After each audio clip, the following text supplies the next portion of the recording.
Hey, everyone. It's your girl, Nicole Doss, and welcome to another episode of Pink Radio with Prestige.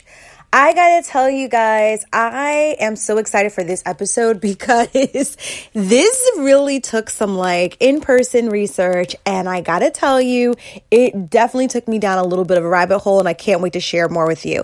But as you know, we always start with updates. So the latest and greatest things that have been going on with the Prestige Society. Well, last week we had our planners and journals and workbooks, oh my, workshop. 3 days of learning how to create just that. Planners, workbooks, journals, whatever you want for whatever kind of business you may be having. So for instance, if you have, a wedding planning business, well, then having a bridal planner really helps. Even if someone doesn't hire you, then you have a product someone can find helpful. Also, we had things for fitness journals or fitness planners, things like financial planners. So it was really cool to meet the ladies who were with us. We had about 10 women who were really interested in creating journals and workbooks. They had 3 days of learning all about design, 3 days of learning about marketing, 3 days about learning about self-publishing, and most of all, 3 days about learning about selling. So I was really excited for the class, super happy for those of you who were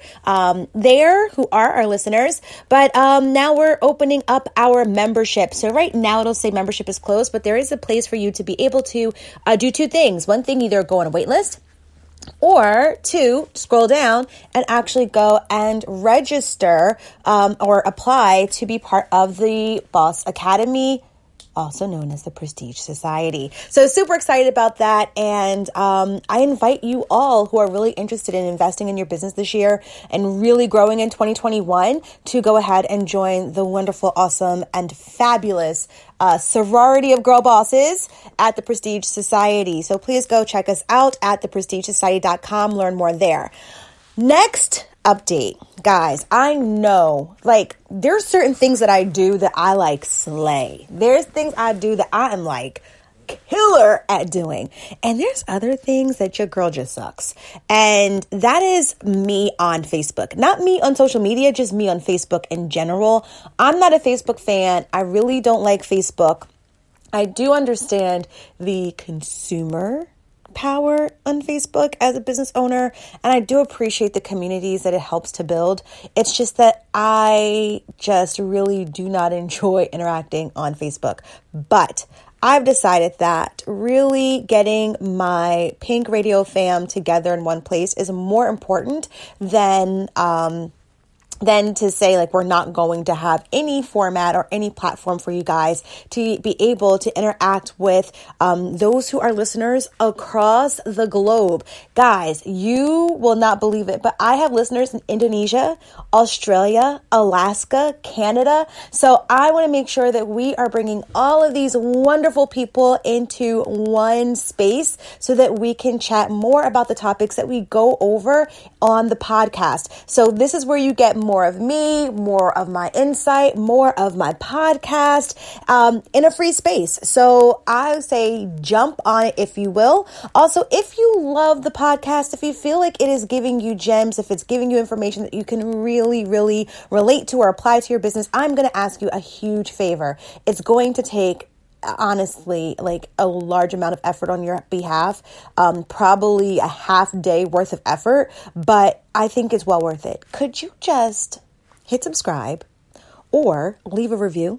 Of course, I'm being facetious. It's not going to take you long at all. This is something that takes you no time whatsoever to just give us our 5-star rating and to give us a great review. What this allows for us to do is to allow the podcast to be more visible so that when there are other girl bosses out there that are lost that need information that we provide, they have access to it. So I just want to make sure that we're able to give those individuals more information or allow ourselves to be more visible in that space. And I think that'll really help us out. So thank you for that.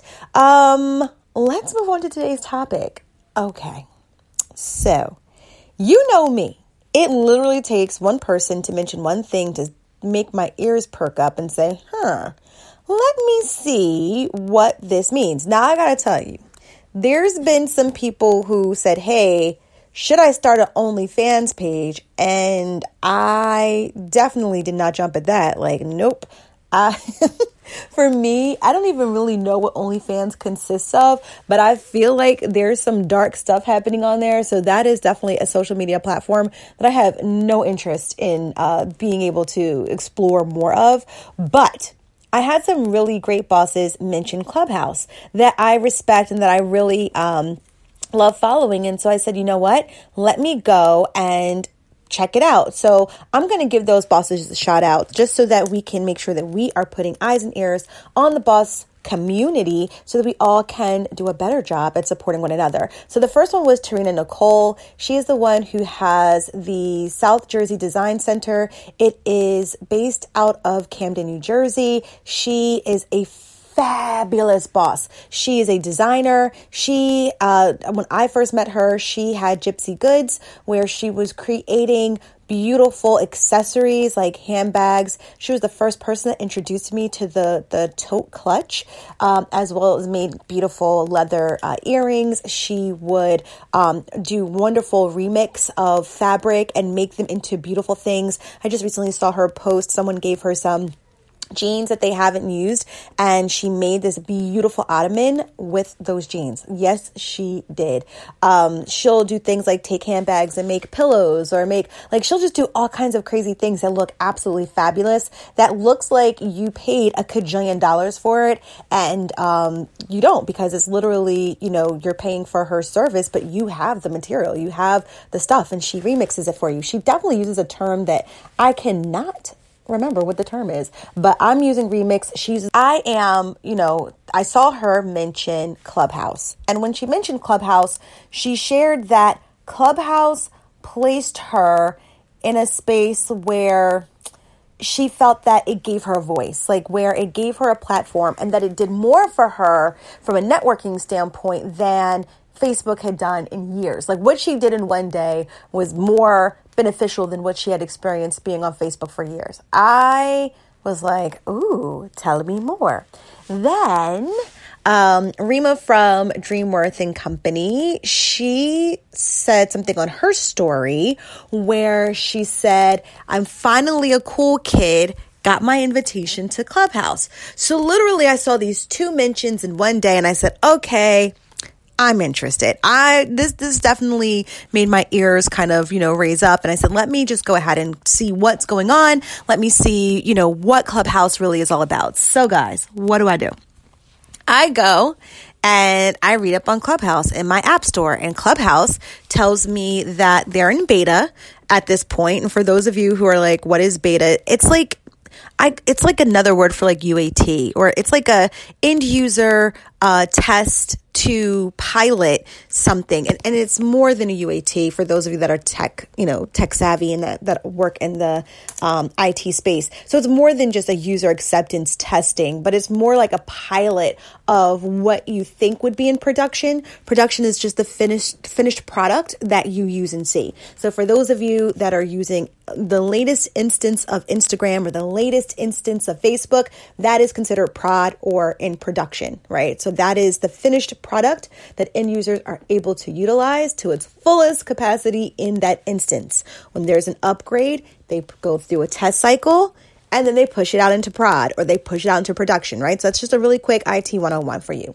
So with this one, this beta, it's really like a test to see, or a pilot to see how people use the system before they're saying this is the final product. Because what they're really trying to do too, and I'll explain in some of these Clubhouse rooms, like what I'm seeing, is they're really trying to really understand user experience and what is helping some of these beta users into feeling comfortable with the technology so that they are like, okay, this is for me. What's really cool about this as well is that, yes, they have people that are moderating rooms to really understand user experience, but they're also trying to do a slow rollout of this to ensure that we don't break the system. Because, it only takes a couple of celebrities and a couple of stories to make things go viral. And if everyone all at once tries to go and use this thing, it will break I guess, the system or break the technology. So they just want to make sure that the bandwidth can sustain as many users as, as it has. And I believe it's only on, I didn't realize this, but I guess it's only on Apple phones, Apple products, because we were talking about it yesterday in my book club. And one of the users shared, or one of the women who were in the book club shared that she has an Android device and it's not something that's available to her. So I'm like, that sucks. So with that, I decided okay, let me go for it. So the first thing I noticed was that you can sign up for it, you can download it, but you can't get access to it unless you are given permission. And so I was given, I was bumped up, as it said, out of the waiting list. I was bumped up out of the waiting list from Dr. Nadia Brown. So thank you, Dr. Brown, for that. She was actually the first person who had an event and gave me my first speaking opportunity. So I love seeing her sprinkled throughout my life, because little does she know, she definitely plays a significant part in who I became after that experience. So thank you, Dr. Nadia Brown.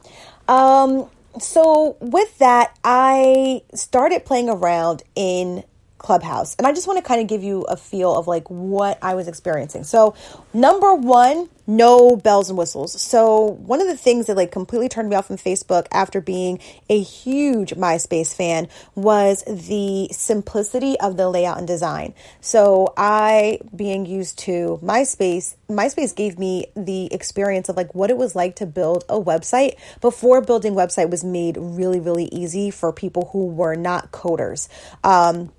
Before, at the time where MySpace was really big, Dreamweaver was the thing you would use to create a website. And I feel like you had to know code, because I really I didn't have a website because, I didn't know how to use Dreamweaver. I was like, what am I doing? But now, anybody can create a website using Wix, Weebly, Squarespace, GoDaddy. I think Vistaprint even has a website builder. Building a website is so easy that now, absolutely no one should have to hire anyone to build their website, unless there's certain things you really, really, really want done to it. Maybe some things that, Shopify is really easy if you're not looking to make it aesthetically pleasing to the eye.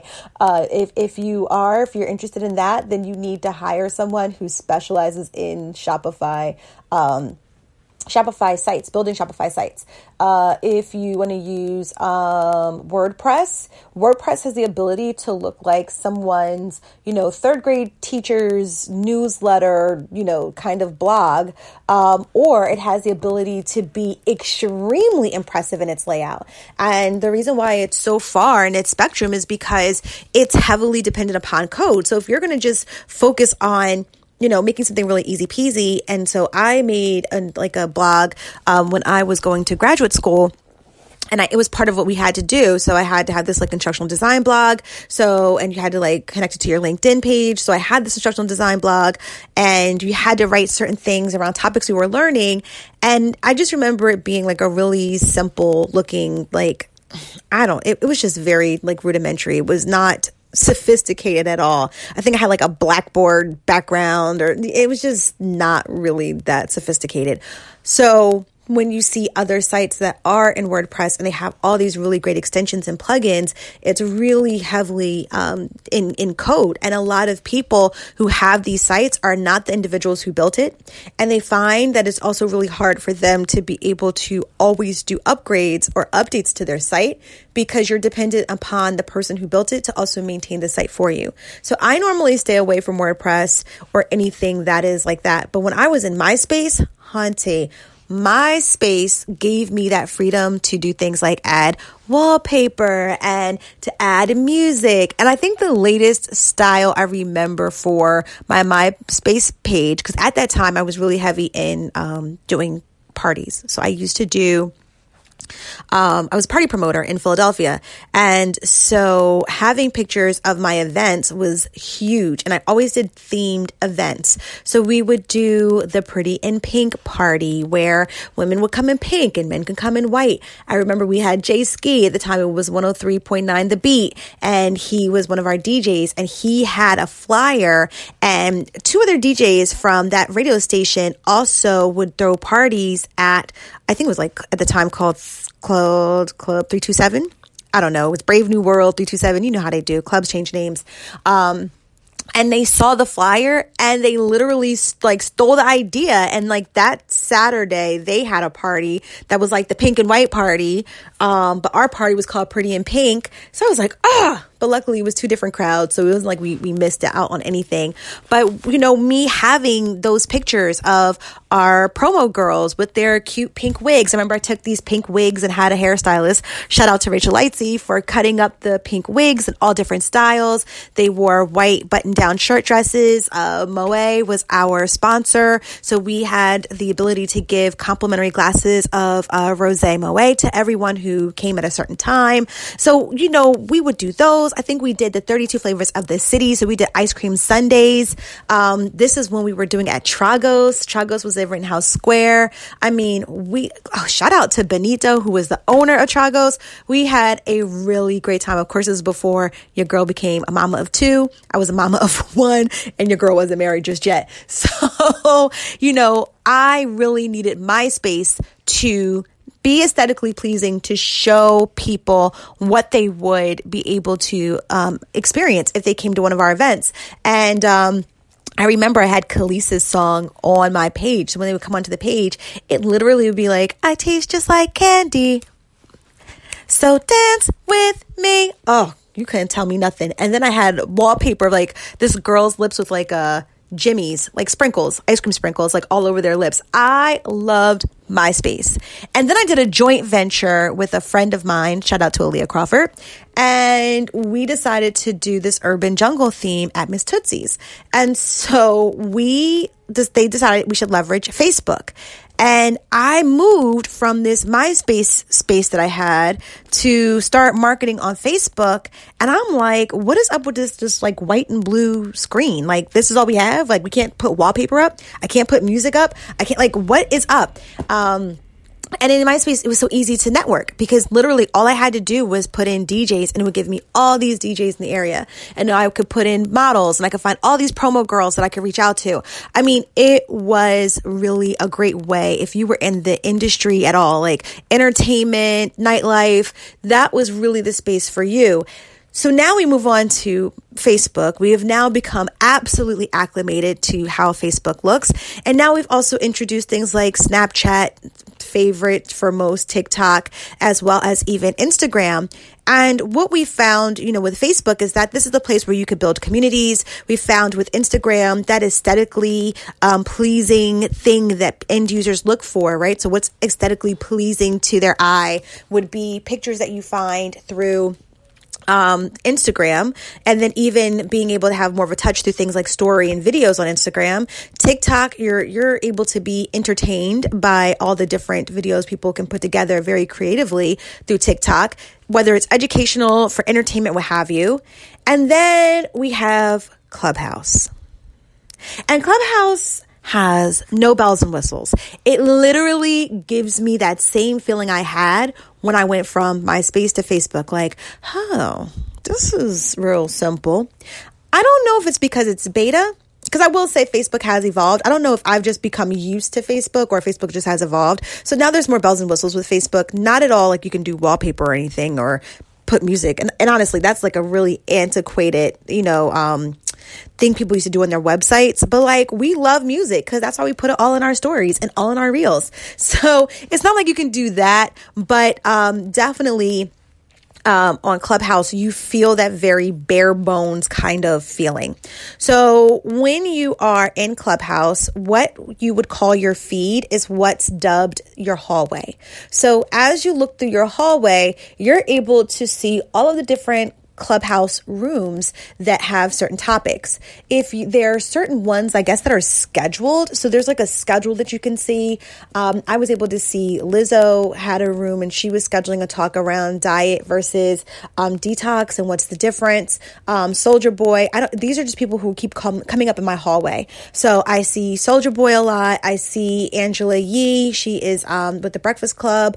I see Lizzo a lot.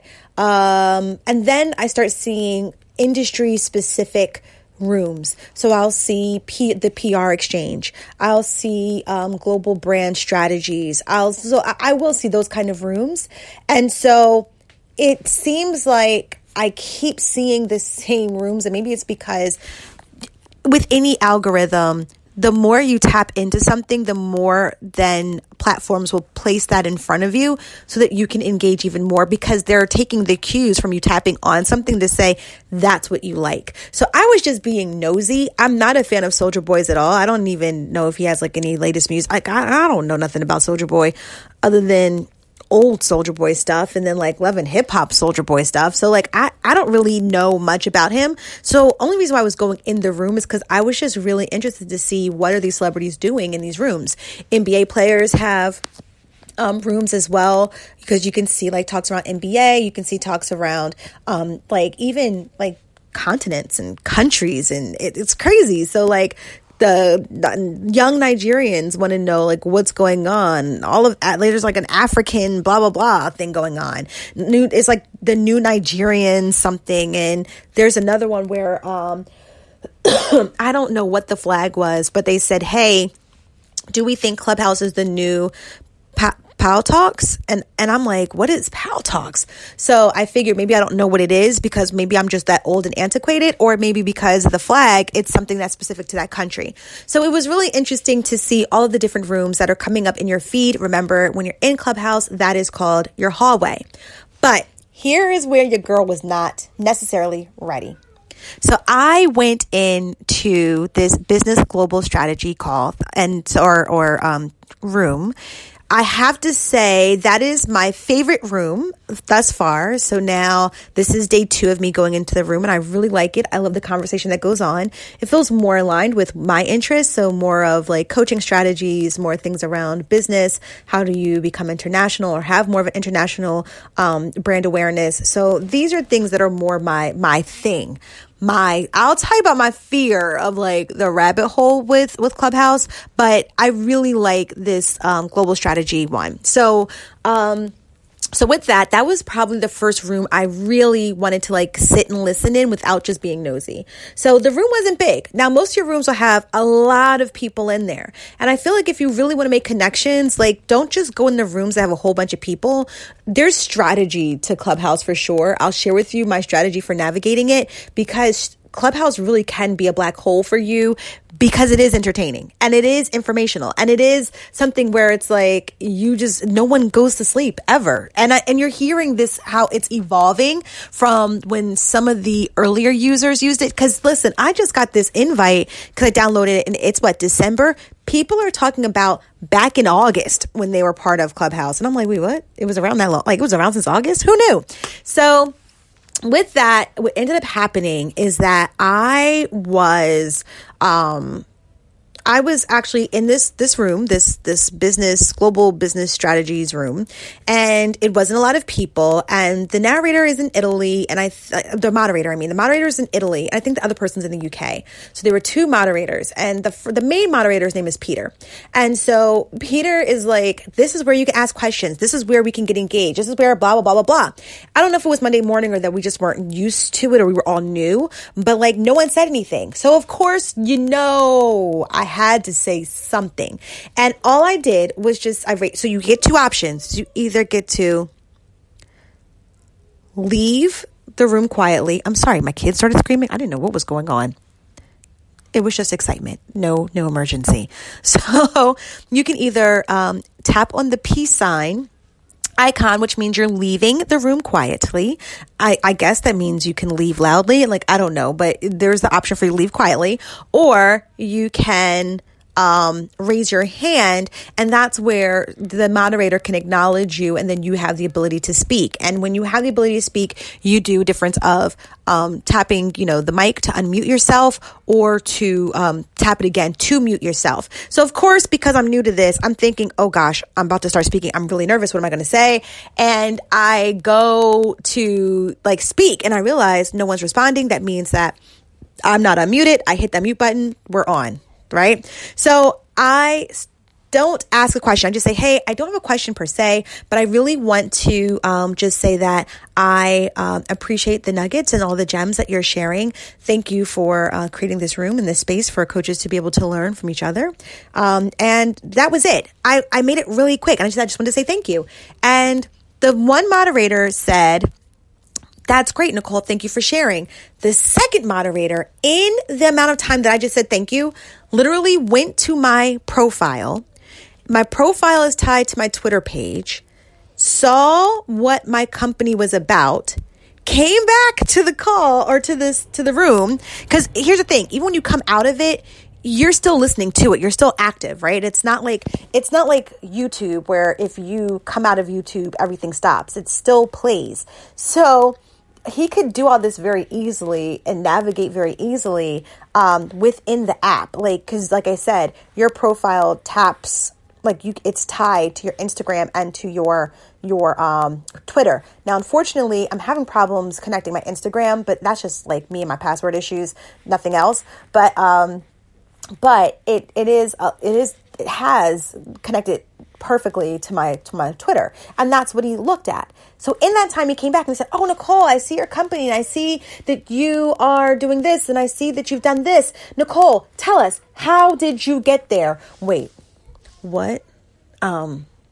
Let's roll this back. So when I first decided to raise my hand, y'all, I only wanted to say thank you because there was this awkward silence and no one was saying anything. And I understand as a moderator, you got to understand, these rooms are happening all the time. So if there's no dialogue, if there's no conversation, how much information can you really share in X amount of time?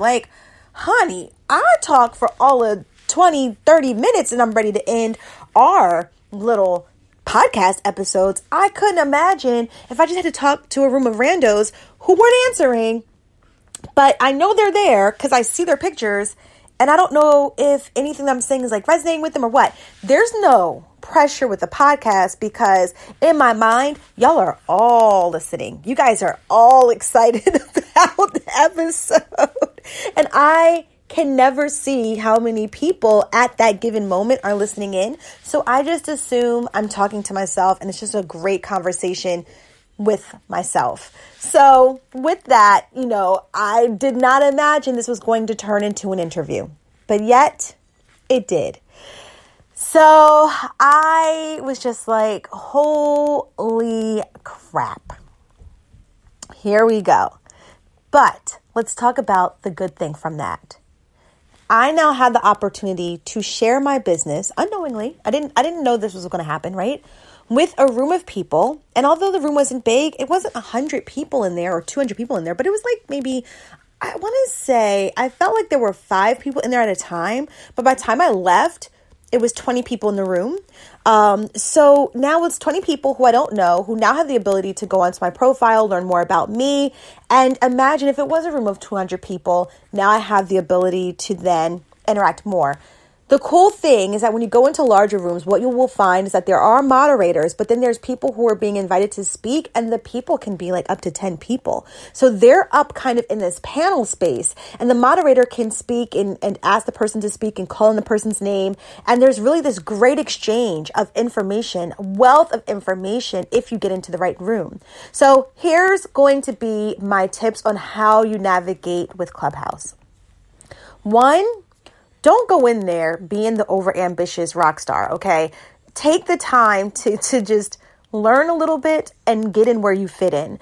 And I think that'll help you show up as a genuine person. Like I said, I didn't expect them to ask me the information, but when they did, I was really happy to be able to share. And I was happy to be able to see the benefits of this platform so early on. So that's one. So I will say, just be ready at all times, because you may ask a question and it really may turn into a larger discussion that you've never even experienced. So one, go in there, at least for the few couple of minutes or so, just kind of get the lay of the land and exploring. Two, really take the time to set up your profile, because people will check your profile. It literally only takes them to tap your information and they see your profile immediately, and they have the ability to tap again to go into your Instagram or your Twitter accounts. So make sure that even for your Instagram and Twitter accounts, you're actually present and you're doing something on there. So when people are checking you out, they have something of value and substance that tells them they want to be able to work more with you or connect more with you. Three, understand that there's two different ways that you can navigate in this space. Who is Netflixing in my house? I'm sorry, guys.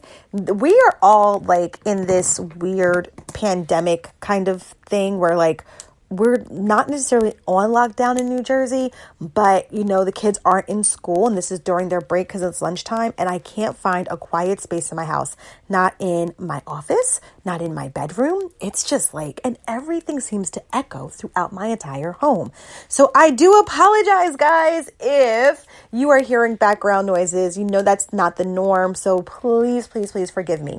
All right. So as I digress, so three would be, understand there's two different ways for you to navigate. So you can either go in there and really connect with people and share your voice and share your views and share your awesome expertise, or you can use it almost as like a live podcast format where people are giving you information. You're finding rooms that you're in and you can just like listen as you're like going through your day.